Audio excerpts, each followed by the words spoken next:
Hi everyone, welcome to Semblance Chemistry class. Let's discuss CSA and at previous year questions. So the first question states the major products A and B formed in the following reactions are. So starting में हमें इस तरह से ना alcohol का एक derivative given है और हमने इसमें KH, THF, 18 crown 6 room temperature ये सारी कंडीशंस के प्रेजेंस में A प्रोडक्ट मिल रहा है। सेकेंड में हमने विटिक रिएक्शन की कंडीशंस ली है, फास्फोरस हैलाइड बनेगा इन दोनों को मिला के। हम देखेंगे स्टेप बाय स्टेप किस तरह से बनेगा। तो प्रोडक्ट बी हमें बताने इन चार ऑप्शंस में से कौन सा है। तो देखो स्टार्टिंग में हमें क्या गिवन है, ये हमें स्टार्टिंग में अल्कोहल का डेरिवेटिव अगेन और के एच क्या होता है, दिस इज आयनिक कंपाउंड के प्लस एच माइनस, ठीक है, पोटेशियम हाइड्राइड है। तो ये हाइड्राइड डोनर है और हाइड्राइड हमारा एक नॉन न्यूक्लियोफिलिक बेस होता है। और बेस जिंदगी में जो है वो सिर्फ एसिडिक प्रोटोन लेने आया है, तो एसिडिक प्रोटोन इसे सिर्फ ऑक्सीजन के साथ वाला जो हाइड्रोजन है वो दिखेगा, तो ये इसे एब्स्ट्रैक्ट करेगा पहले स्टेप में। तो नेक्स्ट बात आती है टीएचएफ की यूज किया। टीएचएफ हमारा जो है टेट्राहाइड्रोफ्यूरैन, इस तरह से मेरे पास सॉल्वेंट है, ठीक है, साइक्लिक ईथर है और यहाँ पे हमारे पास ऑर्गेनिक मॉलिक्यूल को डिसॉल्व करने के लिए हमने यूज किया है 18 क्राउन 6 की यूज किया है, क्योंकि ये तो ऑर्गेनिक मॉलिक्यूल को जो है वो सॉल्युबल कर लेगा, लेकिन केएच जो है वो इस नॉन पोलर सॉल्वेंट में कैसे एग्जिस्ट करेगा, केएच तो आयनिक है ना, तो इस इन दोनों को आपस में डिसॉल्व करने के लिए हमने 18 क्राउन 6 यूज किया है, which is your phase transfer catalyst. ये आयनिक और नॉन पोलर को आपस में रिएक्ट कराते हैं, तो एज अ कैटलिस्ट की तरह यूज होता है ये, तो ये फेज ट्रांसफर कैटलिस्ट है, ठीक है। उसके बाद कंडीशन है रूम टेम्परेचर, उसको हम देखेंगे कि किस तरह से हम यूज करेंगे। स्टेप बाय स्टेप चलते हैं। स्टार्टिंग मटेरियल मैं सबसे पहले ड्रॉ करती हूँ, यहाँ पे मेरे पास मीथाइल है, यहाँ पे इस तरह से। देखो इस क्वेश्चन में थोड़ा स्टीरियो का इंपॉर्टेंट रोल है, तो ध्यान से देखना हम किस तरह से इसको डील करेंगे। यहाँ पे मैंने ओ नेगेटिव बना दिया कि जो हाइड्राइड आएगा उसने यहाँ से एसिडिक प्रोटोन लिया, यहाँ पे ओ नेगेटिव बन गया। अब ऑप्शंस को देखो कि ए में तो उन सभी में हमें क्या दिखेगा कि एक तो हमारे पास डबल बॉन्ड है और यहाँ पे सभी में सी एच जो है, बस स्टीरियो का गेम है, ठीक है। तो हमें क्या करना है इसके अलावा, अब के एच और तो कुछ नहीं कर सकता। अब क्या होगा, यहाँ पे हमें अलाइलिक सिस्टम दिख रहा है 1 2 3 1 2 3। अब यहाँ पे रूम टेम्परेचर में मतलब थर्मल कंडीशंस में यहाँ पे only option we have is 3 3 sigmatropic rearrangement होगी इस केस में, ठीक है, क्योंकि हमारे पास प्रोडक्ट में हमारे पास और कोई ऑप्शन नहीं है। 3 3 sigmatropic rearrangement pericyclic reaction होगी, थोड़ी सी भी जो थर्मल एनर्जी मिल जाए उसमें रिएक्शन होगी। बट मेन यहाँ पे क्या बात है कि स्टीरियो, तो स्टीरियो हमें देखने के लिए ना हमें सबसे पहले इसको रीअरेंज करके ना इसको साइक्लिक चेयर फॉर्म में लाना पड़ेगा, इस तरह से। यहाँ डबल बॉन्ड और इसमें यहाँ डबल बॉन्ड। इसके ना नंबरिंग में एक बार करती हूँ ताकि ये ऐसे ही रहने देते इसके नंबरिंग। इस वाले फर्स्ट कार्बन को मैंने यहाँ ड्रॉ किया, this is first second third. इस वाले को मैंने यहाँ ड्रॉ किया, फर्स्ट सेकंड थर्ड, ठीक है। मैं एक काम करती हूँ इसको ब्लैक से शो करती हूँ, this is first, this is second, this is third, और ये ब्लैक वाला है फर्स्ट सेकंड थर्ड। वैसे तो क्लियर हो ही जाएगा ऐसे ही। तो यहाँ पे हमारे पास जो ये वाला डबल बॉन्ड है सेकंड और थर्ड वाला, वो दिख रहा होगा कि ट्रांस डबल बॉन्ड है। तो ट्रांस का मतलब है ये बॉन्ड ऊपर जा रहा है, तो मेरे पास मीथाइल यहाँ नीचे आएगा। इस वाले डबल बॉन्ड को देखोगे तो ये भी हमारे पास ट्रांस है, तो ये वाला बॉन्ड नीचे जा रहा है, तो यहाँ पे मीथाइल इधर आएगा। यहाँ पे फर्स्ट पोजीशन में मीथाइल डाउन है तो डाउन बना लो, यहाँ पे ओ नेगेटिव अप है तो ओ नेगेटिव को अप बना लो, इस तरह से, ठीक है। ये मैंने इसको सिर्फ इस तरह से लिखा है। अभी 3 3 सिग्मा ट्रॉपिक रीअरेंजमेंट हमें करवानी है, तो देखो किस तरह से कराएंगे। 1 1 के बीच का ये वाला बॉन्ड ब्रेक होगा, ये बॉन्ड यहाँ शिफ्ट होगा, 3 3 के बीच में नया बॉन्ड बनेगा और ये वाला बॉन्ड यहाँ शिफ्ट होगा। तो एट द एंड हमारे पास यहाँ डबल बॉन्ड बनेगा, यहाँ सिंगल, यहाँ सिंगल, यहाँ सिंगल, और यहाँ पे इस तरह से डबल बॉन्ड बनेगा, ठीक है। और ये सारा हमने कर लिया। अब सब्स्टिट्यूएंट्स ड्रॉ करते हैं। यहाँ पे मीथाइल जैसे है वैसे ही ड्रॉ करो, मीथाइल नीचे है नीचे, यहाँ पे मीथाइल ऊपर है तो ऊपर, और उसके बाद इस पोजीशन पे जो मीथाइल है वो नीचे है तो इसको नीचे ड्रॉ करो, और यहाँ पे हमारे पास ओ नेगेटिव यहाँ पे है, इस तरह से बना हमारे पास, ये मीथाइल नीचे है। अब हमने क्या किया, अब ऑब्वियस सी बात है वर्कअप कराना पड़ेगा, तो यहाँ पे OH हमने बना दिया यहाँ पे इस तरह से, ठीक है। अब OH बन गया। अब यहाँ पे क्या होगा, कीटोइनॉल टोटोमराइजेशन होगी, प्रोटॉन ट्रांसफर होगा, तो उसके बाद का प्रोडक्ट मैं लिख रही हूँ। मतलब टोटोमराइजेशन कराने के बाद हमारे पास जो प्रोडक्ट मिलेगा वो बनेगा यहाँ पे, इस कार्बन पे, इस कार्बन पे double bond oxygen, hydrogen already attached है, ठीक है। और यहाँ पे मीथाइल, यहाँ पे मीथाइल, यहाँ पे, इस तरह से। अब इसको हमें सिर्फ कैसे लिखना है, अपने ऑप्शंस के अकॉर्डिंग लिखना है, ठीक है। उससे पहले मैं इसको ना एक 6 मेंबर फॉर्म में ड्रॉ करती हूँ, ताकि इस जो ऑप्शन में फॉर्म गिवन है जिगजैग फॉर्म, उसमें ड्रॉ करना इजी हो जाए। तो नेक्स्ट स्टेप में हमें क्या करना है, इसी तरह से 6 मेंबर्ड रिंग बनाई, इस तरह से, ऐसे ऐसे, इस तरह से। यहाँ पे तो मेरे पास एल्डिहाइड है, इसको नंबर कर देती हूँ मैं ताकि थोड़ा और इजी हो जाए। इसके नंबरिंग करते हैं, this is first, second, third, fourth, fifth, sixth. तो ये कार्बन हमारा फर्स्ट, सेकंड, थर्ड, फोर्थ। इसको थोड़ा 1 सेकेंड, इसको हम नाम देते हैं 1 2 3 4 5 6। 5 और 6 के बीच में डबल बॉन्ड है, ड्रॉ कर दिया। फर्स्ट पोजीशन पे एल्डिहाइड है तो CHO मैंने इस तरह से लिख दिया। सेकेंड एज सच मिथाइल यहाँ पे इस पोजीशन पे, थर्ड पोजीशन में मिथाइल अप है तो अप ड्रॉ करो। फोर्थ पोजीशन पे मिथाइल डाउन है तो इसे डाउन ड्रॉ करो इस तरह से। ठीक है, अब हमें क्या करना है, अब इसको ना यहाँ से देखना, एल्डिहाइड वाली साइड से। यहाँ पे मेरे पास एल्डिहाइड है, उससे अगली यहाँ पे कार्बन है, यहाँ पे मेरे पास जो कार्बन है वहां पे मिथाइल अप है। उसके बाद मुझे ना इसको जिगजैग फॉर्म में लाने के लिए ना इसको रोटेशन करनी पड़ेगी। इसको जब मैं रोटेशन करूंगी तो यहाँ पे जो मिथाइल डैश पे था वो वेज पे चला जाएगा, मतलब मैं इसको जिगजैग बनाने की कोशिश कर रही हूँ इस तरह से। यहाँ पे इस कार्बन पे तो हमारे पास, इस कार्बन पे तो मेरे पास एल्डिहाइड है, इससे अगले वाला कार्बन नीचे की तरफ है, इससे ऊपर वाले कार्बन पे मिथाइल ऐसे है। इससे नेक्स्ट कार्बन पे रोटेशन किया तो जो डाउन था वो अप चला जाएगा। और उसके बाद हमारे पास आई थिंक मैं एक मिथाइल, हाँ यहाँ पे एक मिथाइल और है 6 पोजीशन पे, जो कि डबल बॉन्ड ट्रांस मैनर में इस तरह से। ठीक है, उसके बाद ये मेरे पास फर्स्ट पोजीशन है, सेकंड है, ये थर्ड है, फिर फोर्थ है, फिर फिफ्थ। फिफ्थ और सिक्स के बीच में डबल बॉन्ड और इस तरह से मिथाइल, तो मेरे पास ये ऑप्शन करेक्ट होगा। ऑप्शंस को देखोगे तो ए और बी में से कोई एक ऑप्शन करेक्ट होगा। यहाँ पे तो इन दोनों ने, इन दोनों ऑप्शन में ट्रांस जो है वो दोनों मिथाइल्स हैं, तो इस तरह से मेरे पास ए और बी में से एक ऑप्शन करेक्ट होगा। तो हमने ए प्रोडक्ट देख लिया, आई होप कि स्टीरियो क्लियर होगी। इसी तरह से हम जो सिग्माट्रोपिक रीअरेंजमेंट्स होते हैं उनमें स्टीरियो देखते हैं।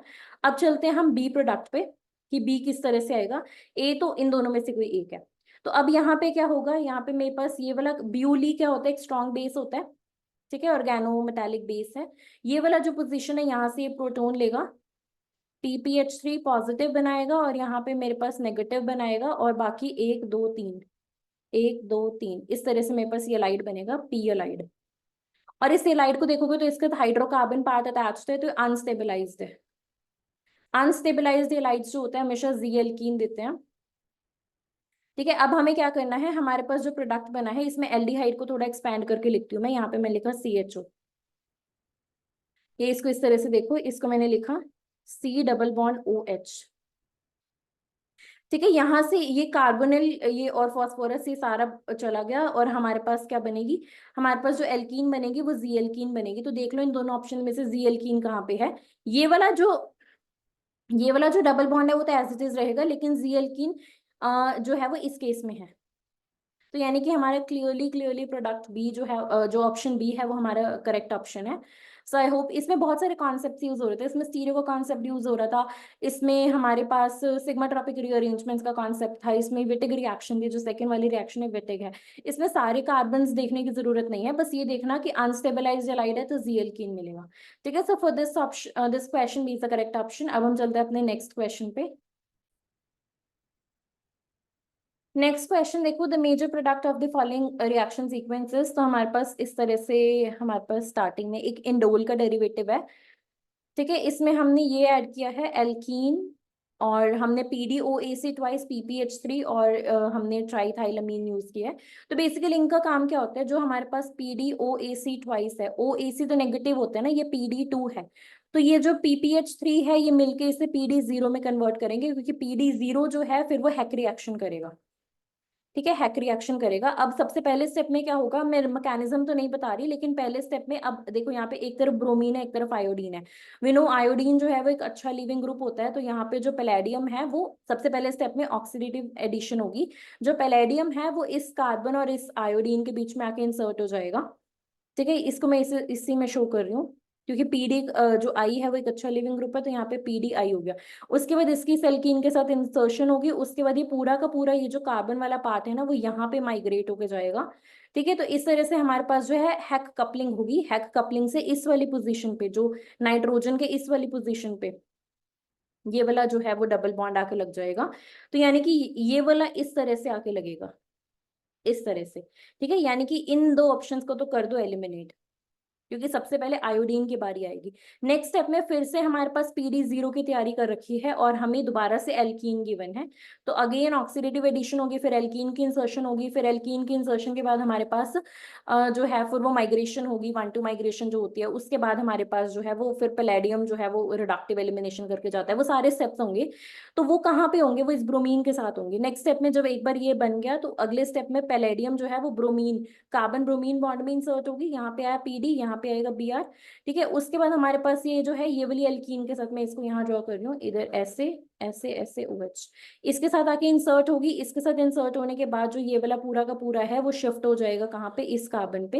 बेसिकली हमारे पास शिफ्टिंग हो जाएगी, लेस हिंडर्ड साइड पर शिफ्ट होगी और हमारे पास ये पूरा ग्रुप जो है वो आके लग जाएगा, मतलब कपलिंग हो जाएगी इस कार्बन की इस एल्कीन के साथ, जिसे हम हैक कपलिंग कहते हैं। अगेन यहाँ पे इन्होंने जो है वो गलत प्रोडक्ट बनाया है, इस वजह से ये वाला जो है पूरे का पूरा यहाँ पे आके लग जाएगा ये ग्रुप।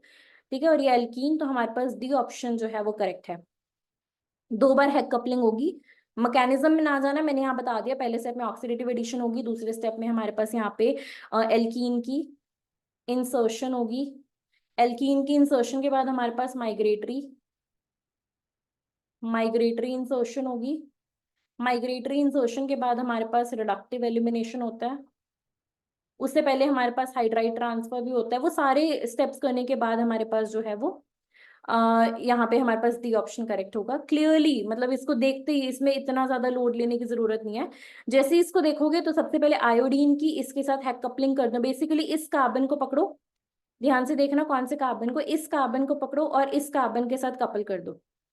ठीक है, इस कार्बन की इस कार्बन के साथ हमने कपलिंग कर दी, बाकी सब कुछ एज इट इज।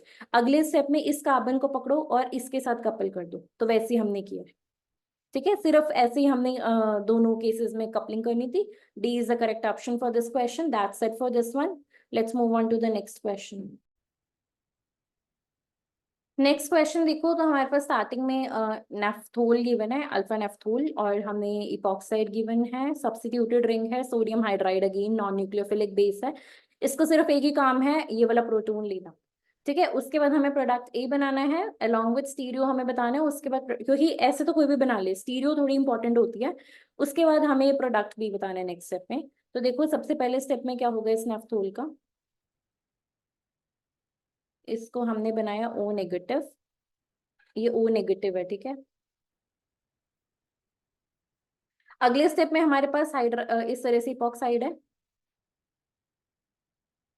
एक सेकेंड, इसको थोड़ा प्रॉपरली ड्रॉ करते हैं। इपॉक्साइड इस तरह से है, इस तरह से मेरे पास वेज है, इस तरह से ऐसे ऐसे। अब देखो ये O नेगेटिव अनाइनिक कंडीशन, मतलब बेसिक कंडीशन की तरह है। अगर मेरे पास एसिडिक कंडीशन ना हो, मतलब अनाइनिक हो या बेसिक कंडीशन हो, तो उस केस में हमारे पास क्या होगा कि हमारे पास जो देखो ये नेगेटिव चार्ज जो है वो अटैक करेगा यहाँ पे इस पोजीशन पे। ठीक है, और हमारे पास या इस नहीं, इसको इस तरह से समझ सकते हो आप कि हमारे पास इपॉक्साइड रिंग है, इपॉक्साइड रिंग के पास 2 पोजीशंस हैं, एक लेस हिंडर्ड है एक मोर हिंडर्ड है। तो ये जो है ये अटैक करेगी लेस हिंडर्ड साइड पे और रिंग ओपन होगी इस तरह से। ठीक है, सबसे पहले हमें इपॉक्साइड की, क्योंकि देखो पहले स्टेप में क्या होगा, अगर मैं उस तरह से शो करती तो नॉर्मल SN2 अटैक होता, लेकिन हमें क्या करना है, हमें इपॉक्साइड की सबसे पहले, क्योंकि स्ट्रेन्ड रिंग है, इपॉक्साइड के पहले रिंग ओपनिंग करनी है। कभी भी ऐसा क्वेश्चन आ जाए जैसे मैं पहले कर रही थी वैसे मत करना, इपॉक्साइड की रिंग ओपनिंग करना सबसे पहले। ठीक है, और अगर मेरे पास अनाइनिक कंडीशंस है, अनाइनिक या फिर बेसिक कंडीशंस है, उस केस में जो अटैक होता है वो लेस हिंडर्ड साइड पे होता है, लेस हिंडर्ड साइड पे। तो इसने अटैक किया, रिंग की ओपनिंग हुई, हमारे पास मिलेगा क्या, ये तो एज इट इज रहेगी, ये वाली रिंग भी एज इट इज यहाँ पे बस ऑक्सीजन के साथ। अब देखो इसने अटैक किस तरह से किया होगा, SN2 अटैक किया होगा। ठीक है, SN2 अटैक का मतलब है कि इसने बैक साइड से अटैक किया होगा। अब इसके साथ जो है इस ऑक्सीजन के साथ लगेगा एक कार्बन, और उसके बाद हमारे पास एक कार्बन, इसको मैं नंबर करती हूँ 1 2 3। उसके ये फर्स्ट कार्बन है, ये सेकंड कार्बन है, सेकंड कार्बन पे मेरे पास यहाँ पे O नेगेटिव लगा है, ये थर्ड कार्बन है, थर्ड कार्बन के साथ Cl लगा हुआ है। ठीक है, अब अगले इसने अटैक कर दिया, अगले स्टेप में हमारे पास क्या होगा, अगले स्टेप में हमारे पास ये Cl जो है ये लीव करेगा, क्योंकि O नेगेटिव यहाँ अटैक करेगा, Cl Bing good leaving group leave करेगा, इपॉक्साइड रिंग फिर से बनेगी, लेकिन हमें पहले इसकी रिंग ओपनिंग करनी है, पहले हमें इसका स्ट्रेन निकालना पड़ेगा। ठीक है, उसके बाद हमारे पास ऊपर वेज, क्योंकि ऊपर की साइड पे O नेगेटिव है तो ऊपर से ही रिंग बनेगी, ये एज इट इज इस तरह से, ये एज इट इज, यहाँ पे हमारे पास O, इधर फर्स्ट कार्बन, सेकेंड और थर्ड के बीच में हमारे पास ऊपर की तरफ इपॉक्साइड रिंग बनेगी। ठीक है, ये हमारे पास बनेगी, यानी कि जहां पे मेरे पास डैश है उन दोनों को एलिमिनेट कर दो। अब बात आती है हमारे नेक्स्ट पॉइंट की कि बी किस तरह से बनेगा। ए हमें पता लग गया कि इपॉक्साइड रिंग जो है वो हमारी वेज पे बनेगी। अब हमारे पास नेक्स्ट केस में ये अमीन है। अब देखो क्या होगा, इसको बाकी सब कुछ रेज कर देते हैं। अब अमीन वाली जो कंडीशन है वो भी बेसिक कंडीशन में ही आएगी, क्योंकि हमारे पास कोई एसिडिक सोर्स प्रेजेंट नहीं है, और वैसे भी amine is itself basic in nature. ठीक है, तो हमारे पास इस तरह से NH2 है, बेसिक है, तो हमारे पास अगेन इपॉक्साइड की रिंग ओपनिंग होगी, और अगेन लेस हिंडर्ड साइड से होगी, तो यहाँ से होगी और ये यहाँ जाएगा। ठीक है, तो हमारे पास जो इस थर्ड वाले कार्बन पे नाइट्रोजन आके लगेगा, इसको मैं ड्रॉ करती हूँ पहले। तो देखो ये एज इट इज, ये वाली रिंग एज इट इज, यहाँ पे हमारे पास है ऑक्सीजन, यहाँ पे पहला कार्बन, यहाँ पे दूसरा कार्बन, दूसरे कार्बन पे यहाँ पे O नेगेटिव, और उसके बाद यहाँ पे तीसरा कार्बन, तीसरे कार्बन के साथ यहाँ पे लगेगा NH, और NH के साथ ये 2 इस तरह से। उसके बाद ये वर्कअप वगैरह करा देना, वर्कअप कराने के बाद ये O नेगेटिव जो है वो OH बन जाएगा। अब यहाँ पे कोई लिविंग ग्रुप नहीं है कि फिर से इपॉक्साइड बन जाए, लेकिन जो हमारे पास OH है वो अबव साइड पे लगेगा। ऑप्शंस को देखोगे, बी और डी को तो हम ऑलरेडी एलिमिनेट कर चुके थे, लेकिन यहाँ पे इन्होंने इस तरह से NH को वेज पे दिखाया है, लेकिन ऑप्शन सी में देखोगे तो वो एग्जैक्टली मैच करते हैं हमारे प्रोडक्ट से। सो सी इज द करेक्ट ऑप्शन, और ये हमारे पास करेक्ट प्रोडक्ट है। ठीक है, तो यहाँ पे सिर्फ हमें 2-3 चीजें पता होनी चाहिए थी। सबसे पहली चीज हमें पता होना चाहिए थी कि ring opening of epoxide, basic और अनायनिक कंडीशन में हमारे पास जो O नेगेटिव होगा वो अटैक करेगा लेस हिंडर्ड साइड से। पहले अगर अगर यहाँ पे ना 2 ऑप्शंस थे, मैं कराने को यहाँ पे इसको इस तरफ भी अटैक करा सकती थी, यहाँ पे इस तरफ जैसे हम पहले देख रहे थे, बट यहाँ से क्या होगा कि इपॉक्साइड का स्ट्रेन नहीं रिलीज होता, पहले इसका स्ट्रेन रिलीज होगा, फिर उसके बाद दोबारा से इपॉक्साइड बनेगी, क्योंकि एट द एंड Cl को तो जाना ही है। ठीक है, so that's it for this one. I hope ये क्वेश्चन क्लियर होगा, बट यहाँ पे कॉन्सेप्ट यूज हो रहा है MgP का। ठीक है, और रिंग ओपनिंग ऑफ इपॉक्साइड का। अब चलते हैं अपने नेक्स्ट क्वेश्चन पे। नेक्स्ट क्वेश्चन देखो, NMR से क्वेश्चन है, a compound displays the following spectral data. Spectroscopy का है बेसिकली। IR डेटा हमें गिवन है 1690 centimetre inverse, 1H NMR data given है, और 13 से NMR डेटा गिवन है, बट हम ये क्वेश्चन को 1H की हेल्प से भी कंप्लीटली सॉल्व कर सकते हैं। देखो किस तरह से, और किसी चीज की हमें जरूरत ही नहीं पड़ेगी।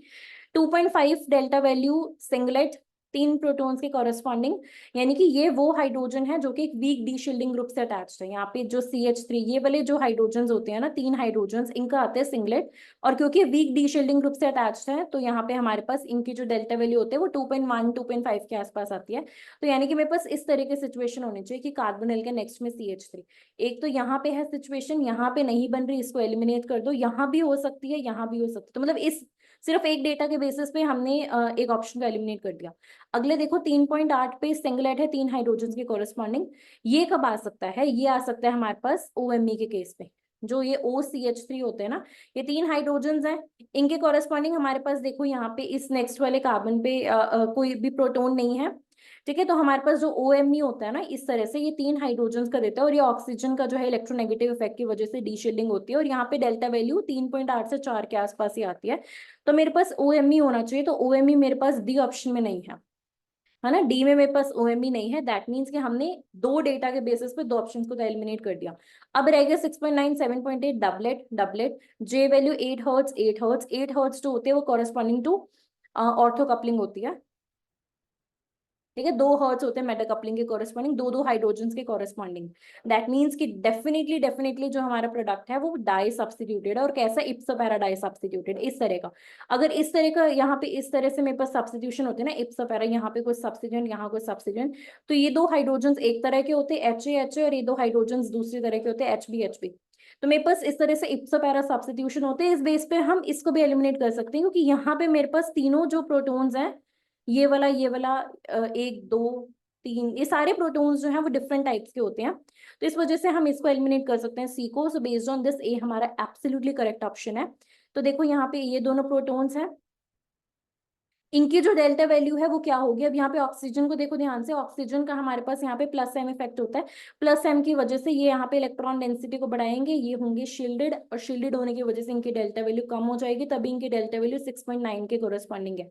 और 8 हर्ट्ज क्यों है, क्योंकि इनके जो नेक्स्ट वाला प्रोटोन है, नॉन इक्विवेलेंट प्रोटोन है, वो इनको डबलेट में स्प्लिट करेगा, और कपलिंग कांस्टेंट ये ऑर्थो वाला 8 हर्ट्ज होता है। और ये वाले जो दो हाइड्रोजन हैं, जो ये इसको ना मैं किसी और कलर से शो करती हूँ, पिंक कलर से शो करते हैं। एक हाइड्रोजन ये है, एक हाइड्रोजन ये है। ये दोनों हाइड्रोजन जो है ये इलेक्ट्रॉन विड्रॉइंग ग्रुप से अटैच, तो यहाँ से इलेक्ट्रॉन डेंसिटी लेगा, और ये जो दोनों हाइड्रोजन हैं वो कैसा फील करेंगे, ये दोनों हाइड्रोजन जो है वो डी शेल्डेड फील करेंगे, डेल्टा वैल्यू इनकी ज्यादा होगी, तभी इनकी डेल्टा वैल्यू 7.8 ppm है।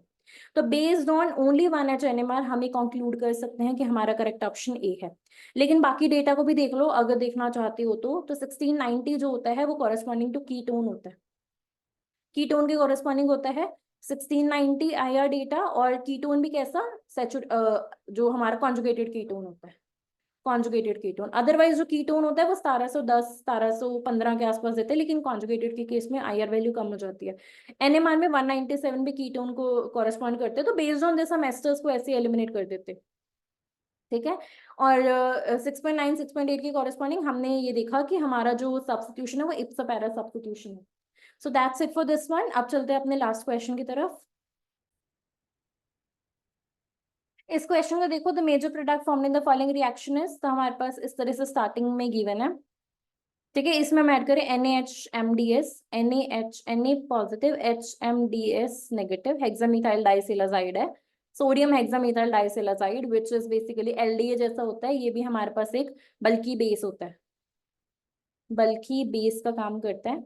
और यहाँ पे मेरे पास इस तरह से इपॉक्साइड है जिसके नेक्स्ट पोजीशन पे OTS लगा हुआ है which is good leaving group. अब देखो हमारे पास क्या होगा, पहले स्टेप में बेस है तो एसिडिक प्रोटोन लेगा, ये हमारे पास कार्बोनिल है, इसके नेक्स्ट वाली पोजीशन जो है वो यहाँ से प्रोटोन लेगा, क्योंकि और कोई पोजीशन यहाँ पे ऐसी नहीं है कि कार्बोनिल के नेक्स्ट वाली फ्री हो।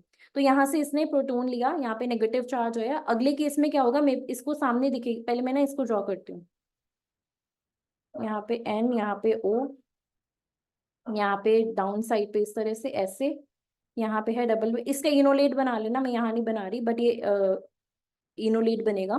और यहाँ पे हमारे पास OTS है, OTS इधर ऐसे ऐसे ऐसे डाउन साइड पे। ये पहले स्टेप में क्या होगा, यहाँ पे नेगेटिव चार्ज है, पहले स्टेप में इपॉक्साइड की रिंग ओपनिंग होगी, क्योंकि स्ट्रेन रिंग है, साथ में OTS प्रेजेंट है, बाद में इसको रिमूव करके हम फिर से इपॉक्साइड रिंग बनाएंगे। बट पिछले क्वेश्चन की तरह, पिछले से पिछले की तरह ही हमें क्या करना पड़ेगा। अब देखो नेगेटिव मतलब ये बेसिक कंडीशन है, या अनाइनिक, अनाइन की केस में लेस हिंडर्ड साइड पे अटैक करेगा, और इस तरह से रिंग ओपनिंग होगी। अब देखो ये अटैक कहाँ से करेगा, इस यहाँ पे मेरे पास बल्कि ग्रुप प्रेजेंट है ना, ये हमारे पास ना कायरल मोइटी होती है, ये डायरेक्ट करता है कि अटैक कहाँ से होगा। अब यहाँ पे मेरे को सारा जो है बिलो साइड पे है ये बल्कि ग्रुप, तो ये अटैक करेगा अबव साइड से, ठीक है। तो यहाँ पे क्या होगा, बाकी सब कुछ तो एज इट इज, यहाँ पे मैं इसको नहीं ड्रॉ करी, एज इट इज रहेगा।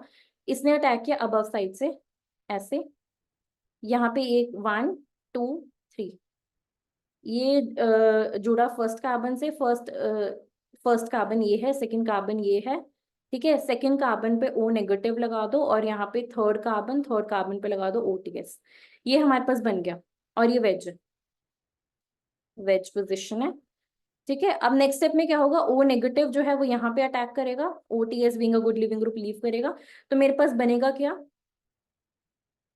यहाँ पे इसको दोबारा ड्रॉ कर लेते हैं, यहाँ पे N, यहाँ पे पूरा मोइटी लगी हुई है, और यहाँ पे हमारे पास वेज है, वेज के बाद हमारे पास यहाँ पे वेज पे फर्स्ट कार्बन है, ठीक है। ये सेकेंड और थर्ड के बीच में हमारे पास क्या है, इपॉक्साइड रिंग है, और वो कैसी है, डाउन साइड पे, क्योंकि ओ डाउन पे था तो रिंग भी डाउन से ही बनेगी, क्योंकि डाउन पे है डाउन से अटैक करेगा ना। तो इस वजह से हमारा जो करेक्ट ऑप्शन बनेगा वो बनेगा ए, कि ये सारी मोइटी तो एज इट इज रहेगी, बट यहाँ पे मेरे पास वेज और यहाँ पे इपॉक्साइड डैश होगा, यहाँ पे इन्होंने डैश डैश बना दे which is wrong, wedge wedge wrong, dash wedge wrong, basically first combination जो है वो करेक्ट है। तो किया क्या हमने, एट द एंड हमने सबसे पहले तो बेस का इस्तेमाल करके इनोलेट बनाया, ठीक है, इसको इनोलेट दिखा देना, बट मैंने कार्बन आयन से ही नेगेटिव चार्ज से अटैक दिखा दिया। तो सबसे पहले स्टेप में क्या होगा, बेसिक कंडीशन है, लेस हिंडर्ड साइड पे इपॉक्साइड के अटैक होगा, रिंग ओपनिंग होगी, इस मॉइटी की वजह से जो है वो स्टेरिक हिंड्रेंस की वजह से जो है वो वेज पे जाएगा, ये पूरा जो ग्रुप है वेज पे जाएगा। उसके बाद ओ नेगेटिव जो है वो यहाँ अटैक करके ओटीएस को लिविंग ग्रुप की तरह लीव कराएगा और हमारे पास इपॉक्साइड डाउन साइड पे बनेगी। ठीक है, so that's it for this question, a is the correct option for this one. I hope कि आज के सारे क्वेश्चंस आपको क्लियर होंगे। If you guys like this video then please subscribe to this channel. Thank you so much.